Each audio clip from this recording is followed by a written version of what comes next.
Brought to you by KR Mangalam University.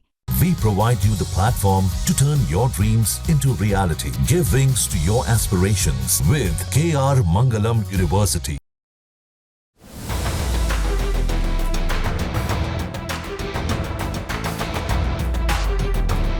Bharat ने गेहूं पर बैन लगाया है तो अमेरिका पहुंच चुका है बांग्लादेश। जी हां, एक वक्त था जब बांग्लादेश को अनाज चाहिए होता था तो वो सीधा भारत के दरवाजे पर आता था, लेकिन आज हालात कुछ पलट चुके हैं। हालात ऐसे हैं कि बांग्लादेश ने भारत को बाय बाय कह दिया है और अमेरिका के सामने घुटने टेकते हुए उससे 5 साल का गेहूं एग्रीमेंट साइन कर लिया है। कहानी की शुरुआत होती है भारत के गेहूं बैन से। दरअसल साल 2022 में भारत ने अपने घरेलू बाजार में गेहूं की कीमतों को स्थिर बनाए रखने के लिए गेहूं एक्सपोर्ट पर बैन लगा दिया। वजह थी इंटरनेशनल गेहूं शॉर्टेज, रूस यूक्रेन युद्ध और भारत में हीट वेव के कारण कम पैदावार। लेकिन कुछ देशों को इस बैन से छूट दी गई, जैसे कि यूएई, नेपाल और बांग्लादेश। इन देशों को भारत गवर्नमेंट टू गवर्नमेंट यानी कि G2G डील्स के तहत गेहूं सप्लाई करता है। शेख हसीना की सरकार के रहते भारत और बांग्लादेश के रिश्ते बेहद घनिष्ठ रहे।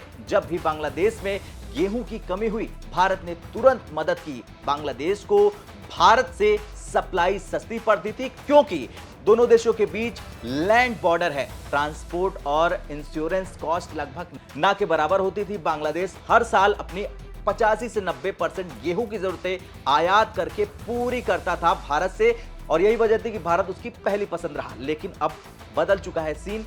शेख हसीना के जाने के बाद से भारत ने गेहूं की शिपमेंट पर ब्रेक लगा दी। बांग्लादेश को गेहूं चाहिए था और भारत से कोई जवाब नहीं आया। हालांकि बांग्लादेश ने मांगा भी नहीं। पहले रूस, अब अमेरिका। पहले बांग्लादेश ने रूस से संपर्क किया, लेकिन डील ज्यादा समय तक नहीं चली। अब खबर आ रही कि बांग्लादेश ने अमेरिका के साथ 5 साल का गेहूं कॉन्ट्रैक्ट साइन कर लिया है। बांग्लादेश की फूड मिनिस्ट्री और अमेरिका वीट एसोसिएशन के बीच एक बड़ा समझौता होता है। इसके तहत बांग्लादेश हर साल यानी कि प्रतिवर्ष 7 लाख गेहूं अमेरिका से खरीदेगा। कीमतों की बात करें तो यह कीमत लगभग $200 मिलियन प्रति वर्ष है।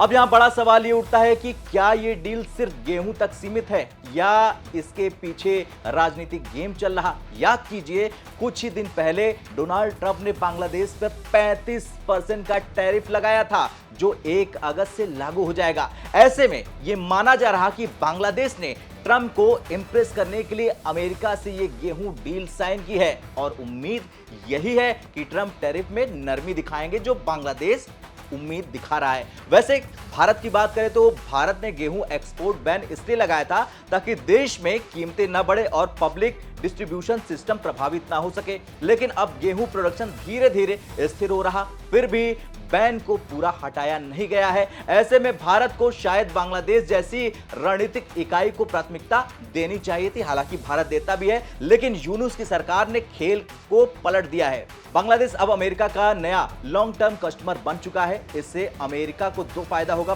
पहला, इकोनॉमिक, गेहूं का बड़ा मार्केट, और दूसरा, जियोपॉलिटिकल, भारत के पड़ोसी देश में पकड़ मजबूत करना। बांग्लादेश की इंटरिम गवर्नमेंट भी अमेरिका को खुश करके आने वाली चुनौतियों से बचने की रणनीति अपना रहा।